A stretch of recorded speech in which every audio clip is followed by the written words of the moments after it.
Free time ട്രാവലേഴ്സിൻ്റെ ഇന്നത്തെ യാത്ര നമ്മുടെ തമിഴ്നാട്ടിലെ കൊടൈക്കനാലിലേക്കാണ്. നിങ്ങൾക്കറിയാം, വളരെ ഫേമസ് ആയിട്ടുള്ള ഒരു ടൂറിസ്റ്റ് പ്ലേസാണ് കൊടൈക്കനാൽ. അപ്പോൾ ഇന്ന് പതിവിൽ നിന്ന് വ്യത്യസ്തമായിട്ട് നമ്മുടെ കാറിലല്ല യാത്ര, പകരം ഞങ്ങളൊരു ട്രാവലർ വിളിച്ചിട്ടാണ് പോകുന്നത്.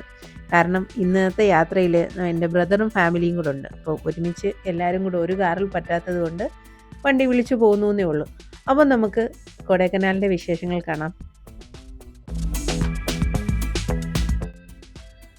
തമിഴ്നാട്ടിലേക്ക് കടന്ന് ധാരാളം നെൽപ്പാടങ്ങളൊക്കെ കണ്ടാണ് നമ്മൾ കൊടൈക്കനാലിലേക്ക് യാത്ര തുടങ്ങുന്നത് തന്നെ. പശ്ചിമഘട്ടത്തിൽ നിന്ന് വേർപെട്ട് പളനി മലയുടെ തെക്കേ അറ്റത്തായിട്ടാണ് കൊടൈക്കനാൽ സ്ഥിതി ചെയ്യുന്നത്. ശരിക്കും തമിഴ്നാട്ടിലെ ഒരു സാധാരണ ഗ്രാമമായിരുന്ന ഈ സ്ഥലം ടൂറിസം കൊണ്ട് മാത്രം പ്രശസ്തമാകുകയും ഡെവലപ്പാകുകയും ചെയ്ത ഒരു സ്ഥലമാണ്. ഇവിടുത്തുകാരുടെ പ്രധാന വരുമാന മാർഗവും ടൂറിസം തന്നെയാണ്.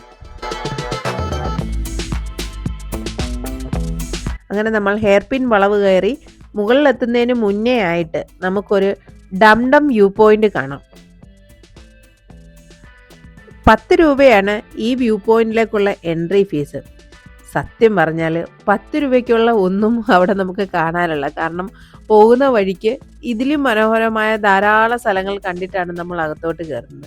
പിന്നെ അവിടം വരെ ചെന്നല്ലേ അവിടെ ഒരു വാച്ച് ടവർ പോലുണ്ട്. അപ്പം പിന്നെ എന്നാൽ നമുക്ക് ആ വ്യൂ പോയിന്റ് ഒന്ന് കണ്ടേക്കാമെന്ന് കരുതി ഞങ്ങളവിടെ ഇറങ്ങി. കുറച്ച് കണ്ടു, കുറച്ച്. പിന്നെ ഒരു കാര്യം, ഒരു റിലാക്സ് ആവും നമ്മൾ ഇത്രയും ഹെയർ പിന്നുകൾ കയറി മുകളിൽ വരുമ്പോൾ. ഇടയ്ക്കൊന്ന് ഇറങ്ങി റിലാക്സ് ചെയ്യാനുള്ള ഒരു നല്ല സ്ഥലം, അതൊരു വ്യൂ പോയിന്റ് ആക്കി അവർ കാണിക്കുന്നു എന്നുള്ളതേ ഉള്ളൂ. തമിഴ്നാട്ടിലെ ഡിണ്ടിഗൽ ജില്ലയിലാണ് കൊടൈക്കനാൽ വരുന്നത്. പിന്നെ ഇവിടെ വരുന്നതിന് മുന്നേ നിങ്ങൾ ശ്രദ്ധിക്കേണ്ട 1-2 കാര്യങ്ങളുണ്ട്.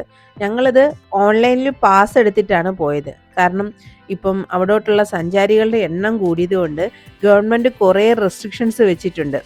അപ്പം ലിമിറ്റഡ് ആയിട്ടേ വണ്ടികൾ കടത്തി വിടുന്നുള്ളൂ. അപ്പം ഞങ്ങൾ നേരത്തെ ഓൺലൈനായിട്ട് ബുക്ക് ചെയ്തിട്ടാണ് പോയത്.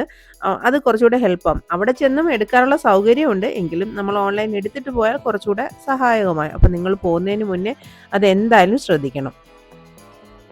കൊടൈക്കനാലിൻ്റെ ഹൃദയഭാഗം എന്ന് പറയുന്നത് ഈ ലേക്കാണ്. ഇവിടുത്തെ പ്രധാന ആകർഷണവും ഇത് തന്നെയാണ്. ശരിക്കും ഈ ലേക്ക് മുൻപ് ഒരു ചതുപ്പ് നിലമായിരുന്നു. 1867 മധുരയുടെ അന്നത്തെ കളക്ടറായിരുന്ന സർ വേയർ കൊടൈക്കനാലിൽ സ്ഥിരതാമസമാക്കാൻ തീരുമാനിക്കുന്നത്. അങ്ങനെ അദ്ദേഹമാണ് ഈ ചതുപ്പ് നിലത്തിനെ ഇന്നത്തെ നിലയിലുള്ള ഈ തടാകമാക്കാൻ മുൻകൈ എടുത്തത്.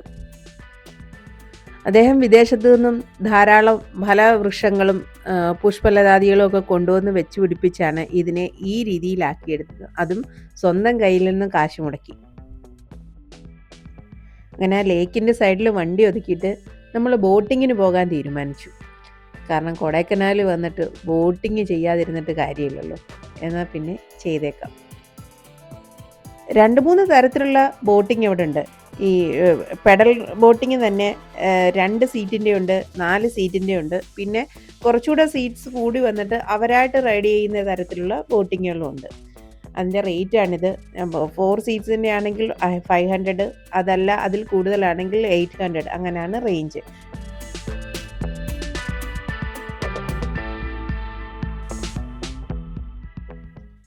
നമ്മുടെ മക്കൾക്ക് പെഡൽ ബോട്ട് തന്നെ വേണമെന്ന് നിർബന്ധം, അത് അവർ തന്നെ ചവിട്ടണം.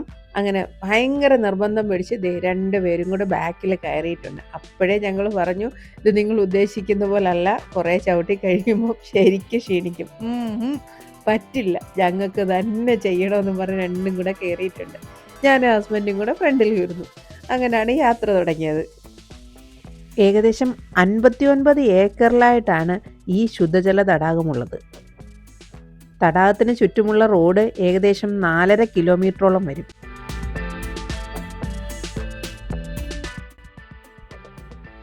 കുറച്ചങ്ങോട്ടായതും 2 കൂടെ ഒരുപോലെ പറഞ്ഞു, അയ്യോ മതിയായേ. അവരുദ്ദേശിക്കുന്ന പോലെ അല്ല അതിൻ്റെ സൈക്കിളിക്ക് എന്നവർക്ക് ശരിക്കും മനസ്സിലായി. പിന്നീട് ഐസ്ക്രീം വേണമെന്നായി, ക്ഷീണമായി, ഐസ്ക്രീം വേണം. അങ്ങനെ ഭയങ്കര ബഹളം.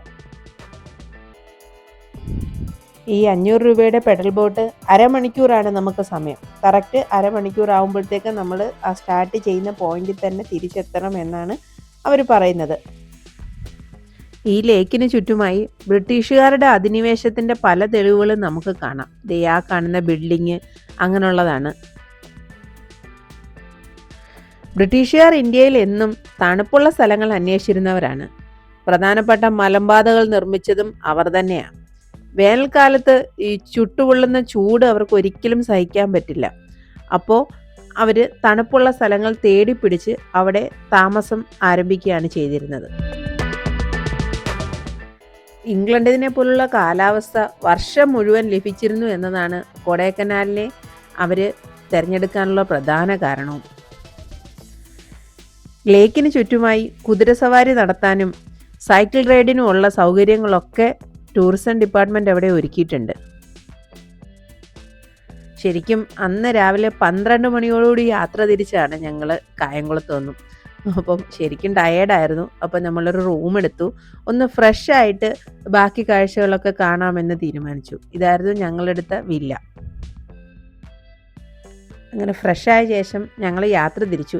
പിന്നെ നിങ്ങൾ ശ്രദ്ധിക്കേണ്ട ഒരു കേസ്, മിക്കവാറും റോഡുകളൊക്കെ വൺ വേ ആണ് കൊടൈക്കനാലിൽ. അപ്പം ഒരു സൈഡ് വഴി നമ്മളെ കടത്തി വിട്ടു, ആ ഭാഗത്തുള്ള മുഴുവൻ കാഴ്ചകളും കടന്ന് നമ്മൾ വേറൊരു സ്ഥലത്തുകൂടി വീണ്ടും ഈ ലേക്കിൻ്റെ അടുത്ത് എത്തിച്ചേരും. നമ്മൾ ഗുണ കേവ് കാണാനായി പുറപ്പെട്ടെങ്കിലും പക്ഷെ 5 മണി ആയതുകൊണ്ട് അങ്ങോട്ട് കയറ്റി വിട്ടില്ല. അപ്പം ആ എൻട്രൻസിനോട് ചേർന്ന് തന്നെ ദേ ഈ കാണുന്നതാണ് അവിടുത്തെ ഗോൾഫ് ക്ലബ്ബ്. ഒരു സൈഡ് മാത്രം വാഹനം കയറ്റി വിടുന്നത് കൊണ്ട് തന്നെ ഈ എൻട്രൻസിൽ നിന്ന് കയറി ആ ഭാഗത്തുള്ള മുഴുവൻ കാഴ്ചകളും കണ്ടു വേണം നമുക്ക് അപ്പുറത്തിറങ്ങാൻ. അപ്പോൾ ഞങ്ങൾ വണ്ടി അവിടെ വെച്ച് തിരിച്ചെടുത്തിട്ട് ആ പോകുന്ന വഴിക്ക് തന്നെ എൻട്രൻസിന് വലിയ ഇഷ്യൂ ഇല്ലാത്ത നമ്മുടെ സൂയിസൈഡ് പോയിന്റ് ഉണ്ട്. എന്നാൽ പിന്നെ അത് കണ്ടിട്ട് തിരിച്ചു വരാമല്ലോ എന്ന് കരുതി എന്തായാലും ഇറങ്ങിയതല്ലേ. എല്ലായിടവും ഉണ്ണിയത്തൻ ഫസ്റ്റ് എന്ന് പറഞ്ഞ് എൻ്റെ കിട്ടിയോൻ്റെ ഫ്രണ്ടിൽ പോകുന്നുണ്ട്. വൈകുന്നേരം ആയതുകൊണ്ട് തന്നെ കടകളൊക്കെ അടച്ചിരുന്നു. അധികം ആരും ഇല്ലായിരുന്നു, നമ്മൾ മാത്രമേ ഉള്ളായിരുന്നു. അങ്ങനെ മുകളിൽ എത്തുമ്പോൾ നമ്മൾ കാണുന്ന വ്യൂ പോയിന്റ് ആണിത്.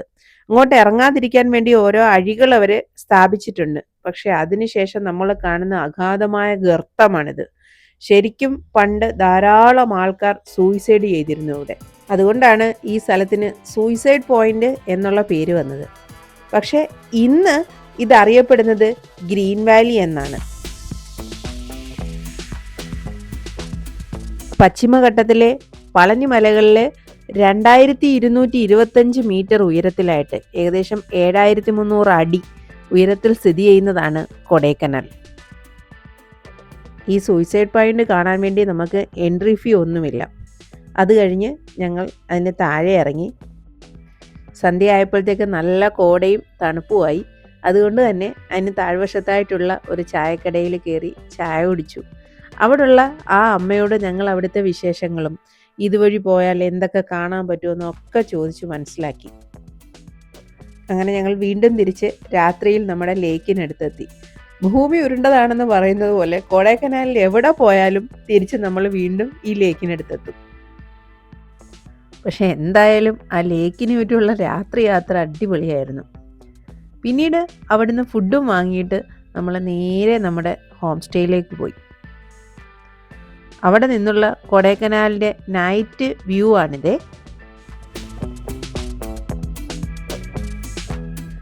ഒരു ക്യാമ്പ് ഫയർ ഒന്നും ഇല്ലാതെ എന്ത് ട്രിപ്പാണല്ലേ, പ്രത്യേകിച്ച് ഒരേ വൈബുള്ളവരാകുമ്പോൾ. അങ്ങനെ നല്ലൊരു ക്യാമ്പ് ഫയറും ഒക്കെ ആയിട്ട് ഞങ്ങൾ അന്നത്തെ ദിവസം അവിടെ എൻഡ് ചെയ്തു. പിറ്റേന്ന് നമ്മൾ കൊടൈക്കനാലിലെ പ്രധാന ടൂറിസ്റ്റ് പ്ലേസസ് ആയ ഗുണ കേവ്സും പില്ലർ റോക്സും മോയർ പോയിന്റും പൈൻ വാലീസും ഒക്കെ കണ്ടത്. അതിനുശേഷം കൊടൈക്കനാലിലും 40 കിലോമീറ്റർ മാറിയുള്ള കൃഷിസ്ഥലങ്ങളായ പൂക്കലും പൂണ്ടിയിലെയും അതിമനോഹരമായ കാഴ്ചകളും വിശേഷങ്ങളും ഒക്കെയായി നമുക്ക് പിന്നീട് കാണാം. Okay, by.